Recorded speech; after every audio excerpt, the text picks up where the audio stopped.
I, female 36, divorced my ex-husband 6 years ago. We have a teen son together, Jamie. I married my current husband and have a tween stepson named Nick. Jamie and Nick are close and get along most of the time as well. Nick depends on Jamie in many things like helping him do homework, fix and organize his toys, cleaning his room, etc. Things have been going great till Jamie started seeing this girl who kept claiming that my husband and I are parentifying him by having him do things for Nick and seemed to be filling his head with nonsense about us taking from Jamie his time and not letting him live like other kids his age. My husband had a stern talk to her which caused Jamie to fight with him. Things had been bad since then. I recently found out that I'm pregnant. We wanted to wait till all my family was together to make the announcement. We did it this past Sunday and everyone was happy and excited for us except for Jamie, who remained quiet for a few minutes, then loudly asked, "So am I expected to take care of this one as well?" My husband and I were shocked. We didn't know what to do. My husband stormed out and I started arguing with Jamie, asking him why he said that. He said that because it was the truth. He feels as if he has some type of responsibility towards Nick because of what he has to do for him and feels that he'll do the same for his half-sibling. I told him this is his girlfriend spouting nonsense and brainwashing him because we expect nothing of him, and he was wrong to say that we do. So I had to punish him for ruining the announcement, making a scene, and upsetting my husband. He thought that it wasn't fair he had to get punished for stating an opinion. He blamed my husband for filling my head too, but he's innocent in this, except he knew that that girl was rude and intrusive. It's been a few days and Jamie has gone entirely silent about the whole thing. Am I the idiot? You are the idiot, the girlfriend was right. Raising Nick is not Jamie's responsibility, and neither is he a free nanny for you to keep avoiding your duties as parents. How stupid it was not to tell Jamie and Nick about the pregnancy in private. Their daily lives will be greatly affected, and you don't respect either of their feelings enough to tell them in private. You spring it on them in front of everyone, and then you're shocked this doesn't go smoothly? Awful. And she punishes him for causing a scene and the all-important upsetting the husband. Was there any concern that the son was clearly upset with this news? Any in-depth communication? Any heart-to-hearts? Nah. She just had to punish him because the son should just shut up and take it. But that's okay because by the time the oldest son escapes as soon as he can, the 10-year-old should be just about old enough to take care of the infant. Win-win. What do parents think when you punish a kid for a feeling or expressing a feeling? Like, it's a feeling, it's not stealing your car. You can't ground a kid into a better feeling. So dumb. She didn't consider her son. Full stop. That is so heartbreaking. I'm glad his girlfriend has been able to help him define part of what is going on. She's a keeper.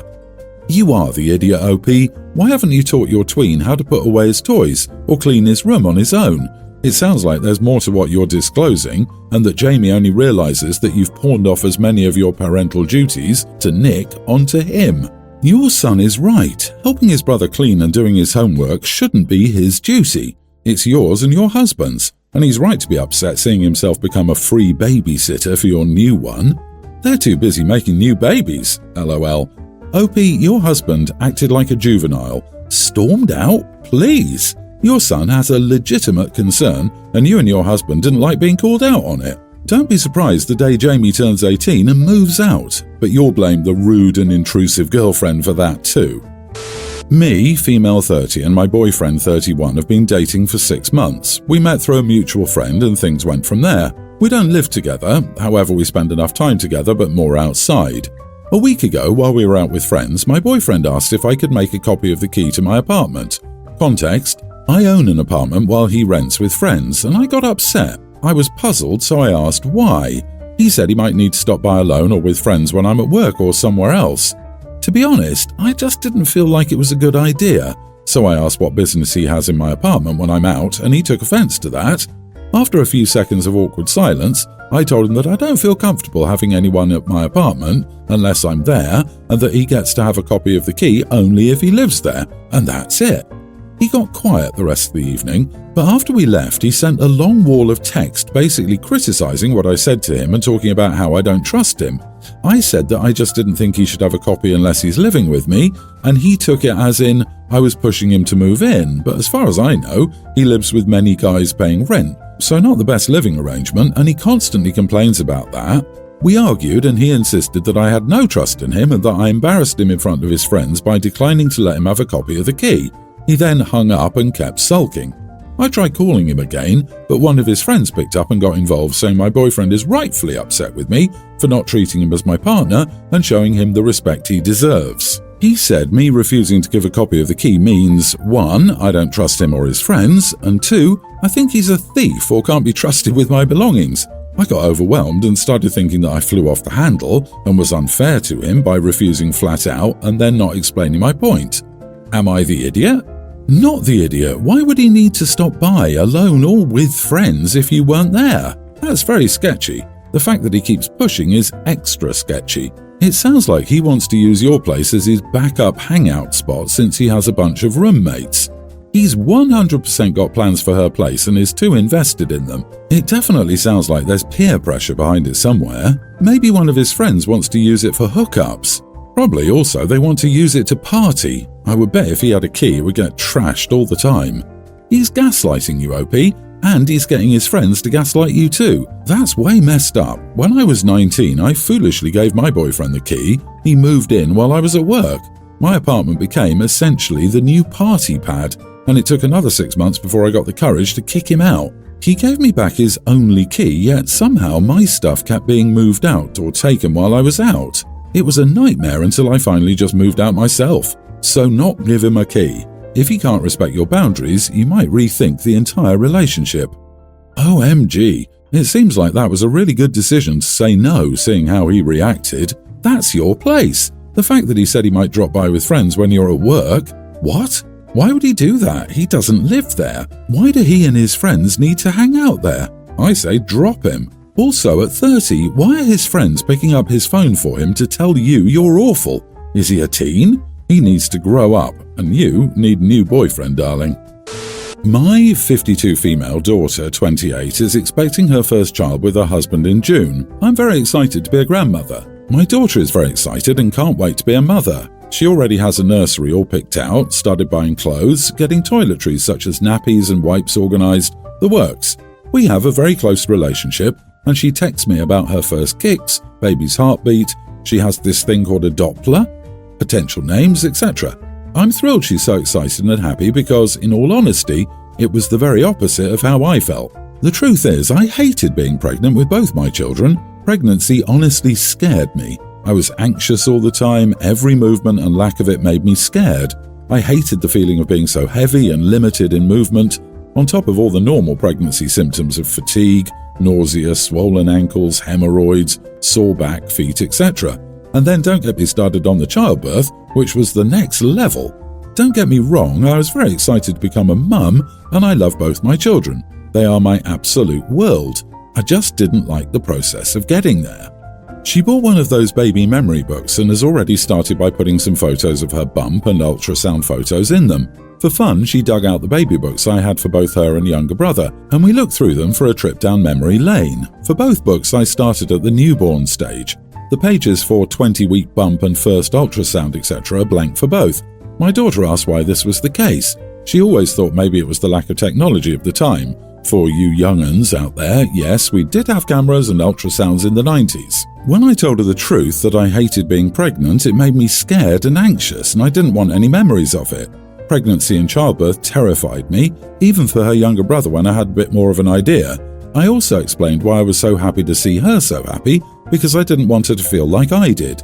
She got very quiet and didn't seem very engaged the rest of the time looking at the books. When she left to go home, she seemed a bit distant. Later that night, my son-in-law called me to say my daughter was very upset about what I said. Apparently, I made her feel unwanted, like she was a burden to bear. I was shocked and upset to hear that myself because that was the opposite of how I felt, and told my sister-in-law that. I explained I loved my daughter and her brother very much, and I wouldn't trade them for the world. I just didn't like being pregnant, but that doesn't mean my child wasn't wanted. My sister-in-law understood, but still said my daughter was upset. Am I the idiot for confessing my feelings? I felt very guilty, and the last thing I wanted to do was stress my pregnant daughter out, a time when stress and feeling upset need to be kept to a minimum. Not the idiot. I think the disservice that women have done to each other is not being honest about pregnancy. We've created an environment where women feel as if they're horrible human beings if they don't enjoy their pregnancies. Pregnancy can be extremely difficult and uncomfortable. Some people are fortunate to feel that their pregnancies were all butterflies and rainbows, but that's not everyone's experience. Being honest about not enjoying your pregnancies doesn't mean that you don't love your child, or that you wouldn't have done it all over again just to get the result of having them. Your daughter asked you a question, and you were honest with her. You are the idiot. You dumped a whole lot of knowledge on your daughter at a really inappropriate time. This was not the time for it. Your daughter is also probably somewhat scared and somewhat emotional. She's excited as well, and this is a really happy time for her. You basically crapped all over that. If you truly felt the need to share this with her, which I don't see why you did, maybe share it after she gets through her first pregnancy experience, okay? I'll ask you this. What benefit did you see for your daughter in learning about how much you hated and feared pregnancy and childbirth? How did you hope she would feel after you shared this with her? I'm assuming you thought this would be beneficial for her somehow, but I can't see exactly how. I'm a 24-year-old female and I lived with my friend Amy before I found a better apartment that I could pay for myself. I went to a brunch with Amy a few weeks ago and we talked about work and finding jobs for our degrees. We have the same degree and went to the same school together, which is how we met, and that's why we lived together for some time. Well, Amy talked about this interview for a position at a company that had a few spots open that fit our degree and what we wanted to do.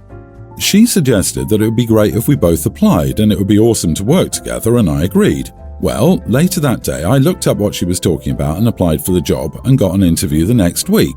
I texted Amy and she just sent me a thumbs up emoji and that was it. So I got to the interview and I nailed it. They loved my entire resume and everything I'd done since graduating. After that, I went to the company coffee shop where I met a guy who works in a similar field to mine, and I'm hoping we become something serious. 2 days later, I had dinner with Amy telling her that I got the job and how I smashed the interview and about the new guy. Well, Amy then angrily tells me how I need to shut up and swiped her dream job away from her. She told me she'd already told everybody about the job and then the company called her back saying she wasn't what they were looking for anymore. She basically had the job until I came and ruined everything, and she was supposed to meet the guy of her dreams, and instead I took that from her. I told her that it was her idea that I applied, and she said she was only joking. She then left the dinner and texted me after that I was an idiot and I needed to give up my job position to make this better. Am I the idiot? Edit. I wasn't aware she didn't get the job until after she yelled at me. She also didn't say it in a joking manner. We were seriously talking about us working together. There were also 4 positions open. Not the idiot. This reads like high school drama. It sounds like Amy was never offered an interview. She didn't match the criteria and was likely passed over for you. That means she never had a chance at this job in the first place. If there's anything I've learned, a mature and good friend will encourage you no matter what, and you in turn encourage them. That way, if anything goes wrong, you're there to help one another find a better option. Your friend seems to think that she was offered a job and then you interviewed and her spot was offered to you instead. That's not how recruitment really works. If they filled the role, they don't keep looking. That takes time and resources that can be better spent on other things. Congrats on the new job. Live your life, be successful and forget about her. Agree. She's upset she didn't get the job and jealous of OP. That guy may not become OP's boyfriend, so that's a silly thing to freak out over. OP, enjoy your job. Give Amy the space to get her balance back and maybe apologize to you for her jealous, over-the-top response. Ignore her inappropriate request to sabotage your success to make her feel better. My son is a 6th grader and I guess he's popular. Next week Friday, his school is having a pep rally. They'll have activities like calling up students to play games against the teachers and handing out awards. One of the activities will call up the socially popular kids for an impromptu dance-off. But the twist is that they'll bring out their parents instead and embarrass their kids. I know this because they asked me to do it and I declined. I couldn't think of anything more cringe or humiliating to my son or me than doing a parent dance in front of hundreds of middle school kids while my son is front and center. Although I declined, my son's mom, my ex, agreed. She thinks it'll be the funniest thing ever. Yes, our kid will be embarrassed, but we'll think it's cool and funny and remember it fondly. We are not on the same page on this. Her whole thing is that it's not even my business and how it's not any different than when I hug him goodbye in front of his friends. Because he lets me. We do have split custody and I have him next week, so I thought about pulling him out early to do something fun and avoid the pep rally. I tell my ex after, but before the event, so she has time to make up an excuse to save face. I'm not asking my son's input because I don't want him to feel like he's picking sides. Oh, and the song they were going to use was even worse, but they changed it after I complained. So, am I the idiot? You are the idiot. So your concern is about embarrassing your son, and you are not asking him for his opinion. Your idea is to take the kid away without telling his mom, who would be waiting for her child, excited for the whole thing. In what world do you think it's an okay thing to do to either your ex or your son? I'm curious whether it's always my way or no way with you. Here's an idea. Have a talk with your kid and ex with everyone present. Maybe he'll think it's funny, maybe he won't. But you making a unilateral decision about this will cause unnecessary problems with both your child and your ex. It definitely feels petty rather than coming from a place of concern. It also feels like OP is projecting how he would be embarrassed if his parents did this and imposing that on his son. Oh, the horror! It's one dance. Also, middle schoolers get embarrassed over lots of things. So why is OP making this a big deal? Huge and controlling idiot. You are the idiot. So many people have mentioned that it sounds like you don't want to do it, so you'll pull him out to avoid it. But there's more. But if you do pull him out, you're also denying him a bonding moment with his peers. And afterward, kids are going to talk about this, so this is probably going to be something that those kids talk about for a while, and anytime it'll come up, the only thing he can add to the conversation is, "Oh, my dad pulled me out of the rally, so I wasn't there."